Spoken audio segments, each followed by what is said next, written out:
Hello everyone, welcome back to our channel. ఈ video అయితే last video continuation అనమాట. హాస్పిటల్కి వెళ్తున్నాను, ఎందుకు వెళ్తున్నాను ఏంటనేది నెక్స్ట్ వీడియోలో కంటిన్యూషన్ చేస్తా అని చెప్పా కదా. సో అది ఇంకా ఆటోలో అయితే వెళ్ళిపోతున్నాము. మా చిన్నోడిని తీసుకొని వెళ్తున్నా తోడుగా. ఇంకా మిల్క్ ప్రాజెక్ట్ దగ్గర టెంపుల్స్ అయితే ఉంటాయి లైన్గా, సాయిబాబాది, ఆంజనేయ స్వామి గుడి ఇట్లాగా.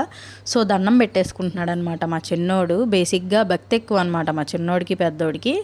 ఇంకా హాస్పిటల్కి అయితే రీచ్ అయిపోయాను. 5 to 10 minutes అట్లా పట్టిద్ది అనమాట ఆటో ఎక్కితే హాస్పిటల్కి. సో ట్రాఫిక్ ఏమి ఉండదు, చాలా క్లియర్గా ఉండిద్ది కాబట్టి చాలా ఈజీ అనమాట.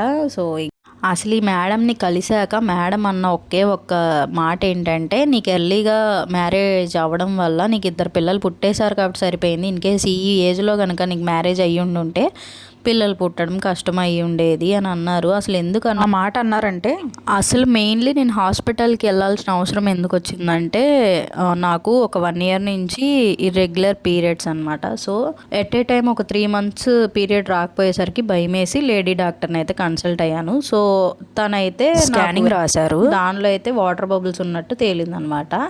అయితే అవి మెడిసిన్ ఉంటుంది కదా వాటర్ బబుల్స్కి, బ్లడ్ టెస్ట్ చేస్తే ఎన్ని మంత్స్ వాడాలి ఏంటనేది తెలిసిద్ది. అండ్ అదర్గా కూడా కొన్ని బ్లడ్ టెస్ట్స్ అయితే చేశారు.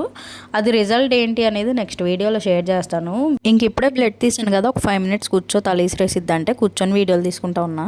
ఇంకెక్కడైతే కంగారు అయిపోతున్నారు అనమాట బయట నేను వీడియో తీస్తూ ఉంటే. ఇంకా ఇంటికి అయితే రిటర్న్ అయిపోయాను బ్లడ్ శాంపిల్స్ ఇచ్చి.